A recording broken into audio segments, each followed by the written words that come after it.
이렇게라고 해서 기도를 배워야 한다는 것입니다. 많은 경우 단순히 기도를 많이 하고 열심히 하다 보면 저절로 체득한다라고 생각하기도 합니다. 완전히 틀린 말은 아니지만 기도는 우리가 배워야 할 수 있습니다. 그런 의미에서 주님께서 친히 가르쳐 주신 이 주기도문을 통하여서 우리가 기도를 배워 나가야 할 필요가 있는 것이죠. 아마도 어렸을 때부터 교회를 오랫동안 다니신 분들은 이 주기도문을 다 웬만하면 다 외우고 계실 것입니다. 보통 모임을 마치기 전에 자 이제 주기도문으로 우리 모임을 마치겠습니다 라고 하는 경우가 종종 있습니다. 그럴 때면 마치 이 주문을 외우듯이 기도를 하는 경우도 있습니다. 이 주기도문이라는 글자에서 앞에 주자와 마지막 문자를 빼고 나면 이 기도죠. 근데 이제 기도를 빼고 나면 뭡니까? 주와 문이 남습니다. 주문이 될 수가 있다는 것이죠. 별 생각 없이 외우다 보면 기도는 빠지고 주문이 될 위험성이 있습니다. 그렇게 하나씩 우리가 그 의미를 살펴볼 필요가 있는 것이죠.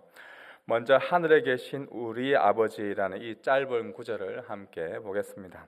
누구나 한 번쯤은 이 문 앞에서 열쇠를 찾느라 진땀을 뺀 적이 있을 것입니다. 열쇠가 없으면 문 안으로 들어갈 수 없는 것이죠. 앤드류 머레이라는 분은 주기도문의 첫 구절 하늘에 계신 우리 아버지라는 이것을 가리켜서 기도의 열쇠와 같다라고 표현했습니다. 닫힌 방에 닫힌 집에 들어가기 위해서는 열쇠가 필요하듯이 하나님의 임재 가운데 들어가기 위해서는 이 열쇠가 필요합니다. 우리말 번역에는 하늘에 계신 우리 아버지여라고 되어 있지만 예수님께서 친히 가르쳐 주신 그 기도 헬라어 원문에 보면 아버지여 우리 하늘에 계신로 순서가 되어 있습니다. 이 아버지를 부르면서 우리는 하나님과 우리가 관계가 어떤 관계인지를 알 수가 있죠. 아무나 하나님을 향해 아버지라고 부를 수 없습니다. 하나님을 아버지라고 부를 수 있는 사람은 예수 그리스도의 십자가로 말미암아 우리가 하나님을 아버지라고 부를 수 있는 그 믿는 믿음을 가진 사람만이 하나님을 아버지라 부를 수 있습니다. 원래 저와 여러분은 하나님께 아버지라 부를 수 있는 그런 자격조차 없는 사람들이었습니다. 그런데 친히 하나님께서 자신의 아들 예수님을 우리 가운데 보내주시고 그분의 죽으심으로 말미암아 우리를 하나님을 아빠, 아버지라 부르고 하나님 아버지께 이 법적인 상속자로서의 그 권한을 우리가 부여받게 된 것이죠. 이것이 바로 기도의 시작이자 기초입니다. 할데베르크 요리문답 120문에는 이렇게 문답을 하고 있는데 제가 문을 하고 여러분들이 한번 답을 해보겠습니다. 그리스도께서는 왜 하나님을 우리 아버지로 부르라 명하셨습니까? 답. 그리스도께서는 기도의 첫머리에서부터 우리 마음에 하나님께 대하여 어린아이와 같은 공경심과 신뢰를 불러일으키기를 원하셨는데 이것이 우리 기도의 기초입니다. 하나님께서는 그리스도로 말미암아 우리 아버지가 되셨으며 우리가 믿음으로 구하는 것에 대해서는 우리 부모가 땅의 좋은 것들을 거절하지 않는 것보다 훨씬 더 거절하지 않으실 것입니다. 특별히 이 아버지 하나님은 자판기가 아니라 가장 좋은 아버지, 그 가장 좋은 것을 주시는 아버지라는 것을 신뢰하고 우리 아버지께 고백하는 그 믿음이 필요합니다. 하나님 아버지와 우리가 자판기와 이 차이점이 무엇일까요? 아버지는 조건 없이 주시지만 자판기는 돈을 넣어야 됩니다. 아버지는 모든 것을 주신다고 말하지만 사실 아이에게 해로운 것은 주시지 않습니다. 하지만 자판기는 돈만 넣으면 모든 것이 다 나옵니다. 10살짜리 제 아들이 마트에서 시원한 알코올 음료를 고르거나 커피를 고르면서 아빠 저도 한잔 하고 싶어요 라고 한다면 저는 사주지 않을 것입니다. 물론 저는 아들아 네가 원하는 것이 있으면 뭐든지 다 사줄게 라고 말하지만 아이에게 해로운 음식은 사지 않습니다. 대신 맛있는 과일 주스를 사거나 아이에게 적합한 음료를 사줄 것입니다. 만약 아이가 뭐든지 다 준다고 했는데 왜 이 시원한 알코올 음료는 안 되나요? 라고 해도 저는 절대 사주지 않을 것입니다. 반면 자판기는 어떻습니까? 아이가 돈을 넣고 버튼을 누르면 아이에게 해로운 것이라 하더라도 그 아이에게 나오는 것이죠. 해로운 것이 그 아이를 파괴하는데도 말입니다. 하나님은 자판기가 아니라 아버지이십니다. 우리가 아버지라고 부를 때 아버지는 그 자녀들에게, 그 아들, 딸들에게 가장 좋은 것을 주시는 그 하나님이십니다. 그것이 바로 기도의 문을 여는 첫 열쇠인 것이죠. 하나님을 부를 때 또한 우리는 우리 아버지라고 고백합니다. 한국 사람들은 이 우리라는 개념이 굉장히 광범위하게 쓰이죠. 우리 집, 우리 아빠, 우리 교회 모두 정겨운 표현입니다. 근데 이상하게도 기도할 때는 이 우리라는 개념이 사라지는 경우가 허다합니다. 대부분 사람들이 기도할 때 자기 자신을 위한 개인적인 기도를 할 때가 많습니다. 물론 우리는 자기 자신을 위한 기도를 해야 합니다. 그리고 가족을 위한 기도도 해야 합니다. 그러나 이 우리라는 이 단어를 통해서 우리가 기도할 때 하나님 나라의 백성 중에 하나로서 우리는 기도한다는 그 사실을 잊어서는 안 될 것입니다. 기도할 때 우리 아버지여라는 고백을 함으로 우리는 이 하늘의 공동체를 떠올려야 합니다. 우리라는 고백을 하면서 이 땅 뉴질랜드를 위해, 우리라는 고백을 하면서 조국 대한민국을 위해, 우리라는 기도를 하면서 우리 하늘의 공동체, 목장 공동체, 더 나아가 모든 하나님 나라의 백성을 위한 기도를 우리는 확장되어야 하는 것이죠. 우리라는 이 단어를 통해 우리는 기도할 때 단순히 나 자신, 우리 가족뿐만 아니라 민족과 열방을 위해 기도할 수 있는 큰 은혜가 있습니다. 스코틀랜드의 선교도 신학자 존 낙스라는 분이 한 말 중에 기도하는 한 사람이 기도하지 않는 한 민족보다 강하다라는 말을 했습니다. 기도하는 한 사람이 기도하지 않는 한 민족보다 강하다. 기독교인을 핍박하던 영국의 메리 왕은 스코틀랜드의 모든 군사보다 기도하는 이 존 낙스 한 명의 기도가 더 무섭다라는 그런 이야기까지도 했습니다. 왜 그럴까요? 존 낙스는 기도는 자신을 위한 기도가 아니라 우리 아버지께, 우리 민족을 위한 그러한 기도, 공동체를 위한 기도를 드렸기 때문에 그렇습니다. 바라옵기는 저와 여러분이 이 우리라는 기도를 드리면서 가족이 하나가 되고 공동체가 하나가 되고 우리 교회와 민족이 하나가 되고 열방이 하나가 되는 그러한 은혜가 있기를 주님의 이름으로 축복합니다. 이어서 이 하늘의 계신이라는 이 고백이 무엇을 의미하는지 한번 살펴보겠습니다. 하이델베르그 요리문답 하늘의 계신에 대해서 이렇게 답하고 있는데 제가 문하고 여러분들이 답을 해보겠습니다. 하늘의 계신이라는 말이 왜 덧붙여졌습니까? 답. 하나님의 천상의 위엄을 땅의 것으로 생각지 않고 그의 전능하신 능력으로부터 우리의 몸과 영혼에 필요한 모든 것을 기대하도록 하기 위함입니다. 하늘에 계신이라는 이 고백을 통해 우리는 전능하신 하나님의 그 능력으로부터 우리의 몸과 영혼에 필요한 이 모든 것을 공급받을 수 있다는 이 믿음을 가지게 됩니다. 이것은 썩어지고 없어질 이 땅의 것으로 오는 것이 아니라 영원히 없어지지 않을 저 하늘로부터 오는 하나님의 능력을 의미합니다. 또한 우리는 하늘에 계신다는 이 고백을 통해 땅의 것에만 집착하는 그러한 삶이 아니라 우리가 이 땅을 살아가면서도 하늘을 바라보게 합니다. 하늘에 계신다는 이 부분을 묵상하면서 공부하면서 무엇보다 하늘에 계신 하나님을 바라보고 기도할 때 참 소망과 위로가 있다는 것을 생각했습니다. 저와 여러분은 이 땅에서 매일매일 열심히 살아갑니다. 좀 더 나은 삶을 살기 위해 오늘도 아침 일찍부터 지금 저녁 늦게까지 최선을 다해 살아갑니다. 그러나 어느 순간 어느 때가 되면 우리는 한계와 답답함, 때로는 허무함을 느끼기도 합니다. 땅에서 주는 위로는 한계가 있기 때문에 그렇습니다. 이 땅에서 주는 기쁨은 영원하지 않습니다. 이 땅에서 주는 행복은 영원한 행복을 보장하지 않습니다. 좀 더 도덕적이고 윤리적인 것도, 좀 더 쾌락적인 것도, 원초적인 것도 다 시간이 지나면 지루하고 허무해집니다. 이미 3000년 전에 살았던 이 솔로몬 왕은 이 땅에서 누릴 수 있는 모든 것들을 다 누렸던 왕입니다. 돈과 명예와 권력과 인기와 그가 가지지 않은 것은 아무것도 없었습니다. 이 땅에서 그는 모든 것을 누렸던 사람인데 그러나 그가 고백한 것이 전도서에서 어떤 고백을 하였습니까? 전도서 1장 우리 2절 3절 말씀 한번 다 같이 읽어보겠습니다. 전도자가 이르되 헛되고 헛되며 헛되고 헛되니 모든 것이 헛되도다. 해 아래서 수고하는 모든 수고가 사람에게 무엇이 유익한가?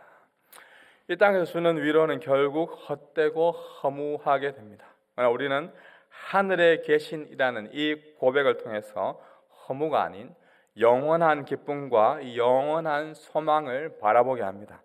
아버지께서 계신 그곳을 바라봄으로 영원히 쇠하지도 낡아지지도 않는 영원한 세상을 바라보고 기도할 수 있는 그러한 소망이 있는 것이죠. 참된 위로가 하늘에 계신 분을 바라보고 기도할 때 바로 우리 가운데 있는 것입니다. 비록 이 땅은 끊임없이 변화되고 변질되지만 우리 아버지가 계신 그 하늘은 참 소망이 있는 곳입니다. 기도할 때 우리는 그곳을 바라보며 기도할 때 우리에게 참 소망이 있습니다. 사랑하는 주의 백성 여러분, 하늘에 계신 우리 아버지라는 이 고백을 하면서 이 기도의 열쇠, 첫 열쇠를 돌릴 때 우리의 소망이 하늘에 있음을 믿으십시오. 그리고 언젠가 우리도 그곳에 갈 것이라는 그 소망을 가지고 하루하루를 걸어가십시오.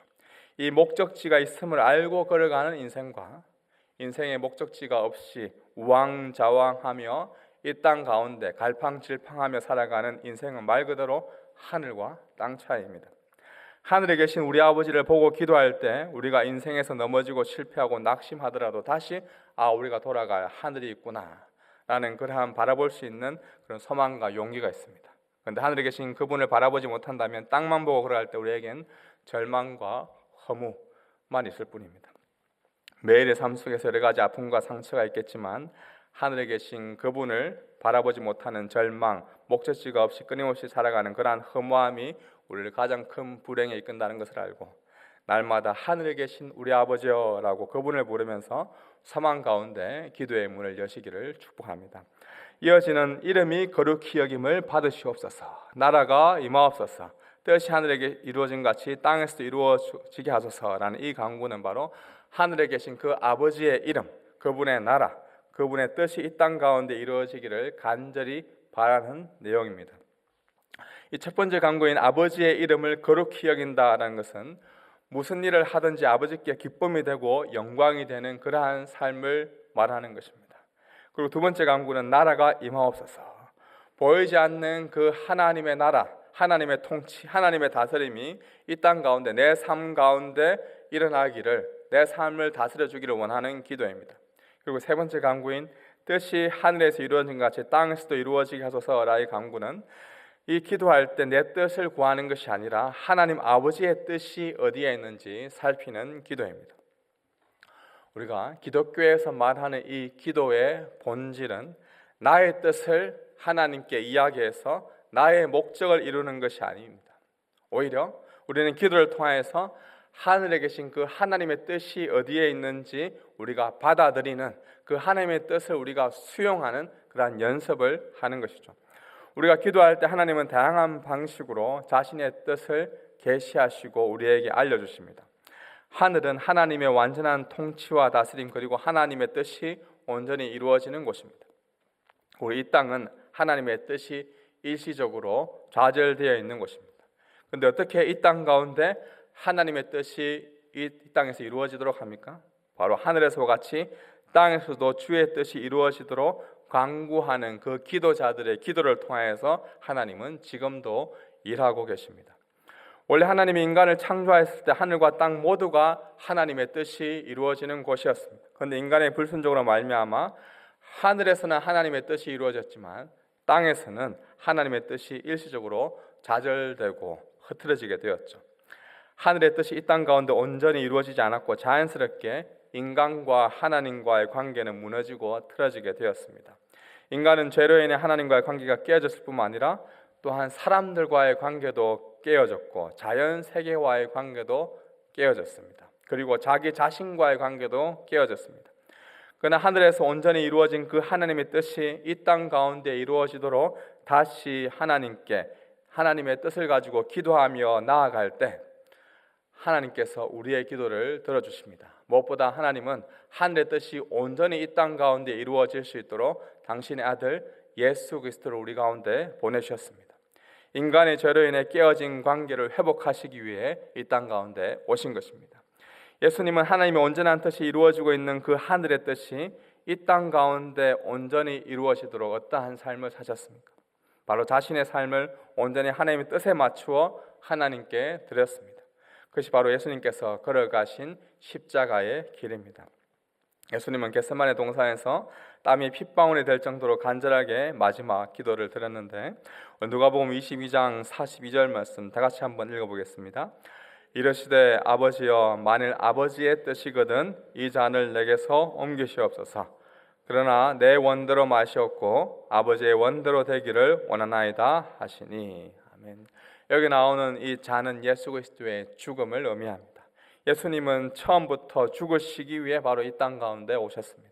예수님의 죽으심으로 뜻이 하늘에서 이루어진 것 같이 땅에서도 온전히 이루어지게 하심으로 이 땅에서도 하나님의 뜻이 이루어지는 그 하나님의 나라, 하나님의 통치가 온전히 이루어지도록 하셨습니다.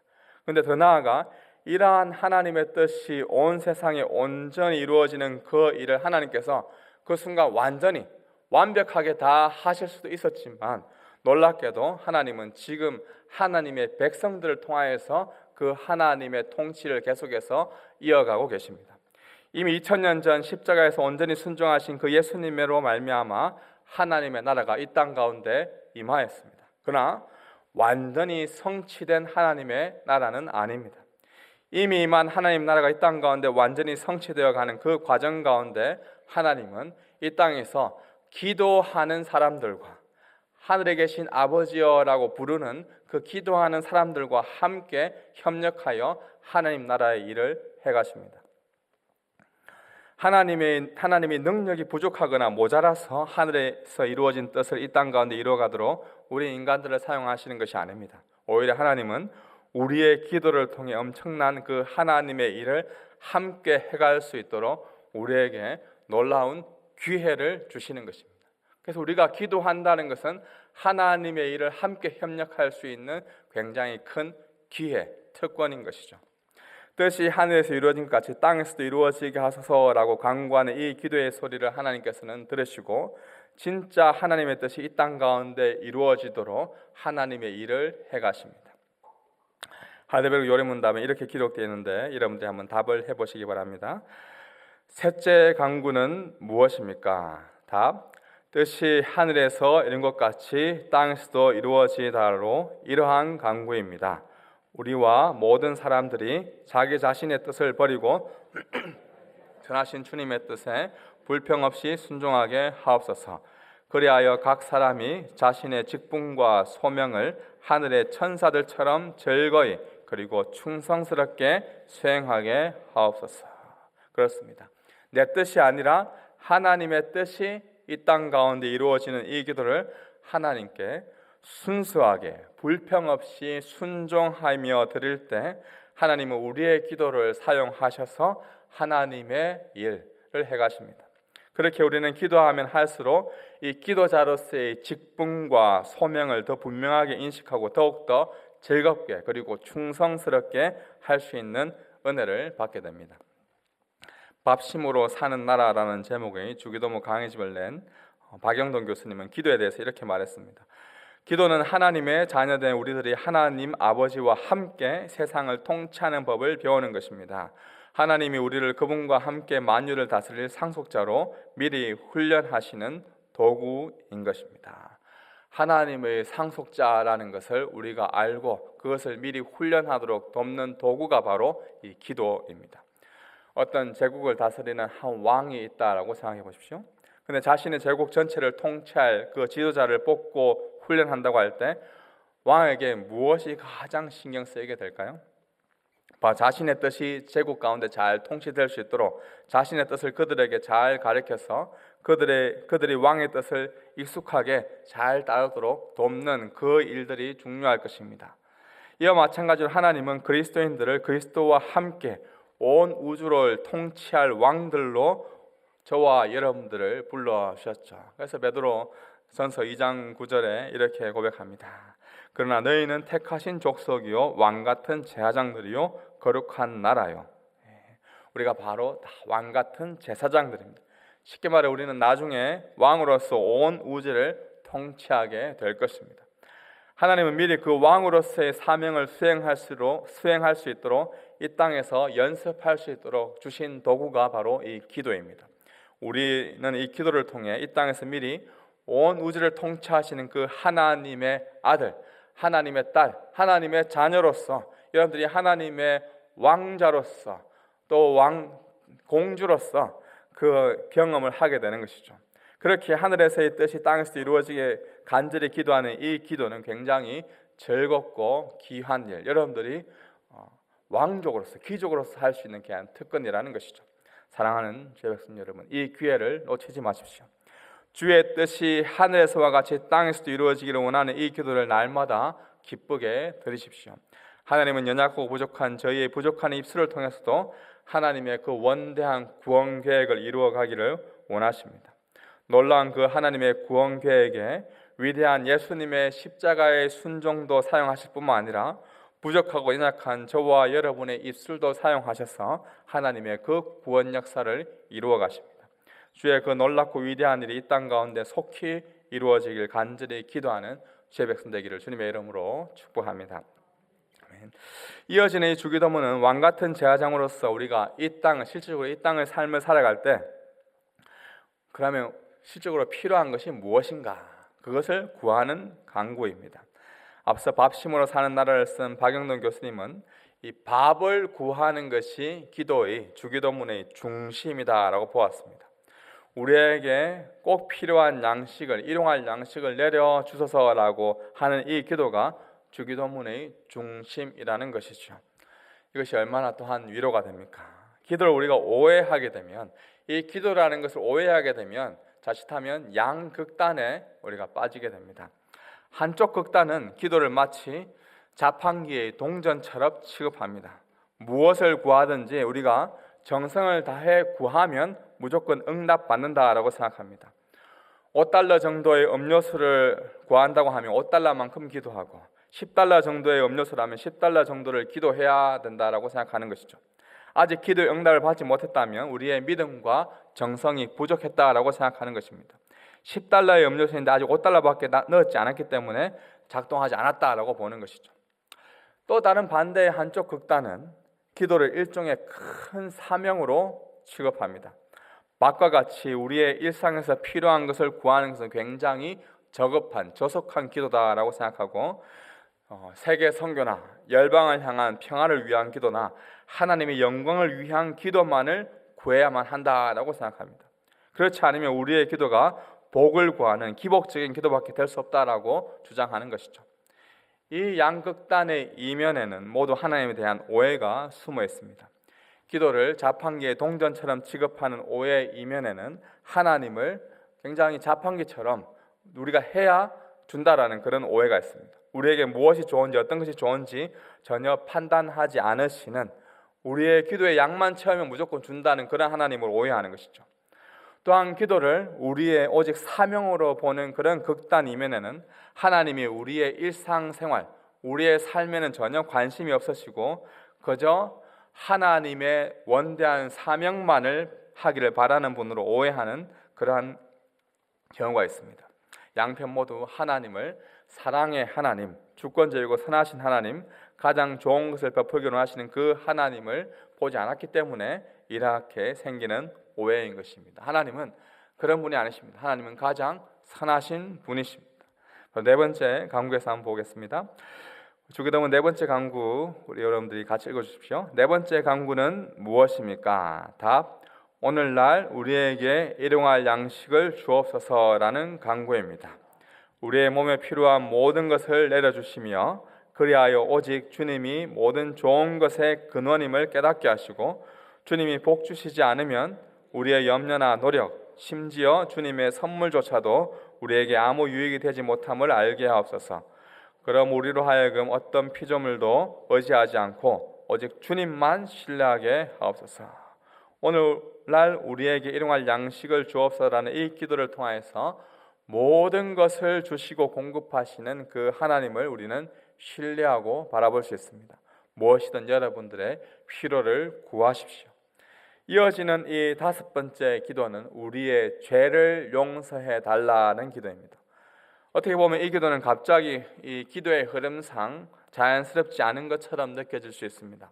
그러나 우리 몸의 육적인 양식이 우리의 육의 양식이 매일 필요하듯이 우리 영혼의 영적인 양식도 우리에게 매일 필요합니다. 매일 영적인 양식을 먹는 것이 우리가 어떻게 가능할까요? 바로 이 다섯 번째 기도인 죄사함이라는 양식을 먹어야 우리는 매일 영적으로 살아갈 수가 있습니다. 그런 의미에서 이 다섯 번째 강구는 우리의 영이 살기 위한 굉장히 시급한 기도다라고 할 수 있습니다.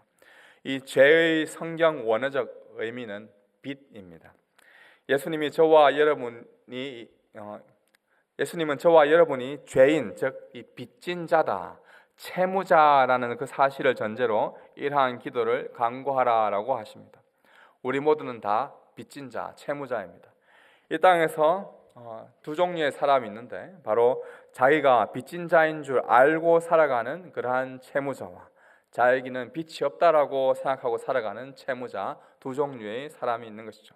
특별히 우리는 모든 빚을 탕감하여 준 예수님의 은혜를 아는 자, 그 죄 용서, 즉 빚을 탕감하여 준 것을 우리는 끊임없이 기억하는 것.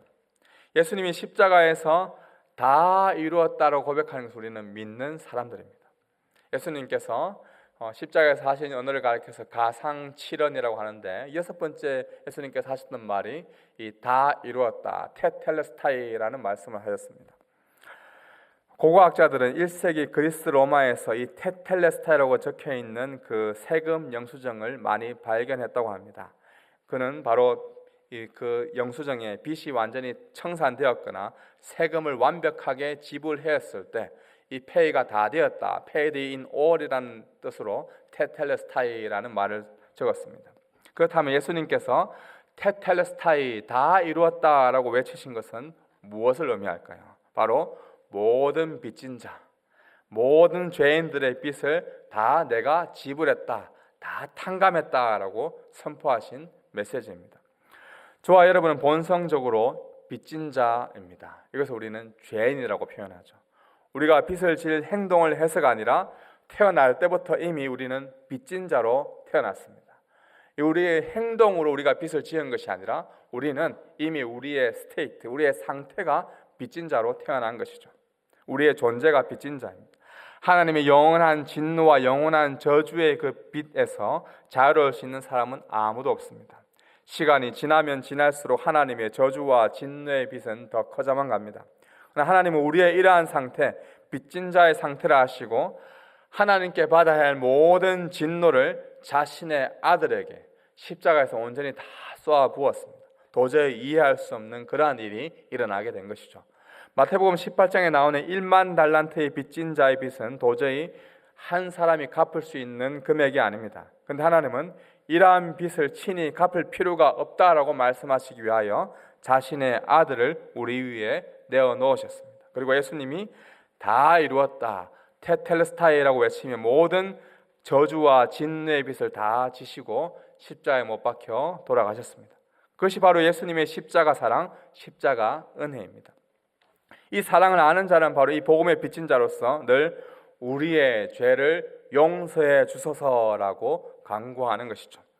우리의 영혼은 우리를 위해 모든 빚을 갚아주신 예수님의 그 사랑과 은혜에 감사하며 우리의 죄를 용서해 주소서라고 간구할 때 우리는 영적인 풍성함을 누릴 수 있습니다. 영적인 우리의 배고픔, 갈급함이 채워지는 것이죠. 물론 우리가 이러한 기도를 하지 않는다고 해서 우리의 죄가 용서되지 않는 것은 아닙니다.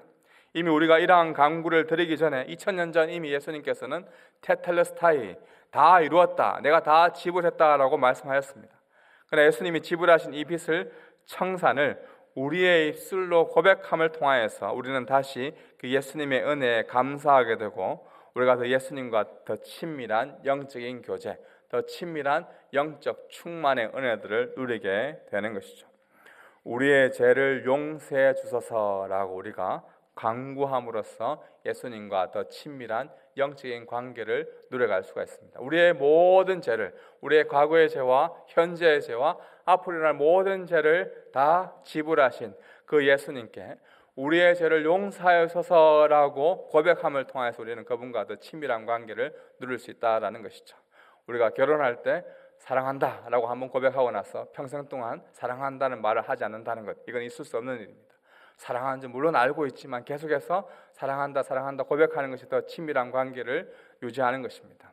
이처럼 우리가 죄를 2000년 전에 다 용서받았다고 해서 우리가 더 이상 우리의 죄를 용서해 주소서라고 고백하지 않는다는 것은 굉장히 하나님께 무례한 것이죠. 우리는 그 용서를 받았다는 것에서, 그 은혜를 누렸다는 것에서 감사함으로써 우리의 죄를 용서해 주소서라고 고백함을 통해서 우리의 죄를 사하여 주신 그 하나님께 그 은혜에 계속해서 더 감사할 수 있게 되고 우리가 더 친밀한 관계를 누려갈 수 있는 것입니다. 우리의 죄를 용서하소서라는 이 간구를 즐겨 하십시오. 우리의 도덕적 윤리의 죄가 아닙니다. 우리가 다른 사람을 해코지 해서 우리가 사기를 쳐서 지은 그런 죄가 아닙니다. 우리는 이미 태어날 때부터 빚진 자, 우리는 죄 용서를 받아야 할 사람입니다. 그러나 우리의 모든 죄를 갚아주신 그 예수님께 우리 죄를 용서하여 주소서라고 고백함으로 우리의 죄를 용서하신 그 하나님을 더 높여드리고 예수님의 은혜에 더 감사할 수 있는 것입니다. 이어지는 여섯 번째 간구는 우리를 시험에 들지 않게 하시고 악에서 구하소서라는 간구입니다. 우리가 살고 있는 세상을 소개할 때 다양한 형용사로 우리가 묘사를 하곤 합니다. 아름다운 세상, 살기 좋은 세상, 깨끗한 세상, 행복한 세상 등 희망적이고 긍정적인 단어들이 많습니다. 그러나 우리가 확실히 기억해야 할 것은 이 세상은 위험한 세상입니다. 아름답게 보여도 각 도처에 위험한 일들이 많이 있습니다. 노쇼에서 바라보는 시티는 아름다운 야경이 있는 낭만적인 도시로 보일 수 있지만 정작 시티 안에서 근무하고 있는 경찰이 바라보는 시티는 범죄 도시입니다. 저 그리빌이라는 리저브에 청년과 함께 축구를 하다가 제가 시티를 바라보면서 와, 야경 참 아름답다라고 했는데 경찰로 근무하는 한 청년이 직접 저 안에 안 들어가 보셔서 하시는 말씀입니다라고 했던 말이 기억이 납니다. 겉으로 바라보기에는 아름다운 야경이지만 정작 그곳에서 근무하고 있는 사람이 있어서는 범죄가 일어나고 있는 범죄 도시인 것이죠. 1870년에 토마스 브래큰이 작사한 곡으로 알려진 God Defends New Zealand라는 뉴질랜드 국가 말 그대로 하나님이 뉴질랜드를 지켜주셔야 우리가 안전한 가운데 살아갈 수 있습니다. 이는 뉴질랜드뿐 아니라 현재 전쟁적인 우크라이나, 러시아를 비롯하여 여전히 남북 분단 중인 우리 조국 대한민국 등 인도하고 보호하시는 하나님의 선한 손길 없이는 단 하루도 살아갈 수 없는 존재를 우리는 많이 듣고 경험하게 됩니다. 그렇게 우리는 이 세상 속에서 지켜달라고 기도해야 됩니다. 여섯 번째 간구 우리 한번 같이 읽어보겠습니다. 우리를 시험에 들지 말게 하옵시며 다만 악에서 구하옵소서라는 간구입니다. 우리 자신만으로는 너무나 연약하여 우리는 한순간도 스스로 설 수 없사오며 우리의 불구대천 원수인 마귀와 세상과 우리의 육신은 끊임없이 우리를 공격하나이다. 그러므로 주의 성령의 힘으로 우리를 친히 붙드시고 강하게 하셔서 우리가 이 영적 전쟁에서 패하여 거꾸러지지 않고 마침내 완전한 승리를 얻을 때까지 우리의 원수에게 항상 굳세게 대항하게 하시옵소서. 우리는 이 간구에서 교회의 임무가 전투, 전쟁의 현장에 있다는 그 사실을 다시 우리는 인지해야 합니다. 교회는 즐기기 위한 유람선이 아니라 전쟁을 위한 군함입니다. 오늘날 우리가 영적 전투를 하고 있는 이 전사라는 그 사실을 잃어버리게 되면 우리는 이 영적 전쟁에서 패하게 됩니다. 늘 현실의 전투에서 우리 영적으로 전신갑주를 입고 믿음의 선한 싸움을 싸워야 합니다. 그 싸움을 위해서 우리가 매일마다 우리를 시험에 들지 않게 하시고 악에서 구하소서라고 우리는 기도하고 삶의 전투 현장에 나아가야 하는 것이죠. 주기도문의 마지막을 살펴보겠습니다. 이 주기도문의 마지막은 덕살로지라고 일컫는 송영입니다. 영광이라는 의미의 독사와 로고스라는 이 말이라는 의미의 합성인데 영광을 돌리는 말 또는 찬양, 기도라고 생각하시면 됩니다. 우리말 성경에 이 마지막 이 송영에 보면 이 대개라는 말이 있습니다. 이 대개라는 말이 적힌 이유는 한국어가 처음으로 번역될 때 이 중국어 성경을 참조하였기 때문에 이 대개라는 단어가 오게 되었습니다. 대개라는 이 한자로는 이로 보건대라는 뜻인데 헬라어의 호티 접속사입니다. 그래서 좀 더 자연스럽게 표현하면 왜냐하면 because라고 할 수 있습니다. 그래서 마지막 송영은 왜냐하면 나라와 권세와 영광이 영원히 아버지의 것이기 때문입니다. 아멘이라고 할 수 있습니다. 앞서 주기도문에서 간구하였던 내용과 우리가 연결해서 생각해보면 아버지, 우리에게 꼭 필요한 양식을 주시고 용서하여 주시고 시험에 들지 않게 하시고 악에서 구하여 주옵소서. 이렇게 기도하는 이유는 왜냐하면 나라와 권세와 영광이 영원히 아버지의 것이기 때문입니다. 이렇게 고백하는 것이라 할 수 있습니다. 왜 이 성령의 고백이 우리에게 주는 유익이 있을까요? 바로 마지막에 이렇게 이 성령을 하나님께 드림으로써 우리의 모든 것이 하나님께 속해 있습니다. 근데 이제 모든 것이 하나님께 속해 있으니 하나님께서 책임져 주십시오. 하나님께서 다 이끌어 주십시오. 하나님께 맡김으로써 우리는 안식을 취할 수 있습니다. 우리가 염려하고 걱정하고 두려워하는 모든 짐을 하나님께, 나라와 권세와 영광이 오직 아버지께 있습니다. 아멘이라고 고백하고 우리는 잠을 잘 수가 있는 것이죠. 할베르그 129문 마지막 문답을 함께 해보겠습니다. 제가 문하게 답을 해보십시오. 아멘이라는 이 짧은 말은 무엇을 뜻합니까? 답: 아멘은 참되고 확실하다는 뜻입니다. 이러한 것들이 이루어지기를 원하는 내 마음보다도 더 확실하게 하나님께서는 내 기도를 들으십니다. 아멘. 이러한 것들이 이루어지기를 원하는 내 마음보다도 더 확실하게, 내 마음보다도 더 확실하게라는 이 표현을 보십시오. 우리가 바라고 기도하는 모든 것이 나보다 나를 더 잘 아시는 아버지께서 확실히 내 기도를 들어주실 것입니다. 바로 이 아멘이라는 이 고백을 하면서 우리가 기도를 마무리할 때 우리는 확신 가운데 끝낼 수 있는 것이죠. 하늘에 계신 우리 아버지는 진실로 우리에게 가장 선하고 좋은 것을 주시는 분이십니다. 가장 좋으신 하나님께서 가장 가치 있게 여기시는 당신의 아들 예수님을 아낌없이 우리에게 주셨습니다. 그 아들을 우리에게 주신 분이 아들과 함께 모든 것을 우리에게 주시겠다라고 말씀하셨습니다. 그 아버지 하나님께 여러분에게 가장 좋은 것을 늘 공급해 주시는 분이심을 믿으시며 아멘으로 여러분들의 기도를 마무리하시며 이 주기도문의 기도를 통해서 하나님을 더 알아가고 하나님을 더 만나고 친밀해지는 은혜가 있기를 주님의 이름으로 축복합니다. 기도하겠습니다. 하늘에 계신 우리 아버지, 주님께서 친히 가르쳐 주신 주기도문에 대해서 짧게 배우게 하시니 감사합니다. 너희는 이렇게 기도하라 라고 말씀하신 이 기도가 주님의 명령이온데 그 명령을 잘 지키기 위하여서 이 기도를 배우게 하시고 친히 가르치신 이 기도를 통하여서 하나님의 원대한 구원 계획을 함께 이루어간다는 이 귀한 기회, 이 특권을 늘 기억하며 기도하는 이 일이 기쁘고 즐겁고 행복하여서 항상 기뻐하고 쉬지 말고 기도하며 범사에 감사하며 나아가는 우리 모든 주의 백성들, 주님의 귀한 권속들 될 수 있도록 복을 다하여 주시옵소서. 예수님의 이름으로 기도드립니다. 아멘. 하늘에 계신 우리 아버지, 우리 기쁨으로 주님 앞에 찬송드리겠습니다. 하늘에 계신 우리 아버지, 하늘에 계신 아버지, 이름 거룩하며 주의 영광 이곳에 가득하길 기도하네.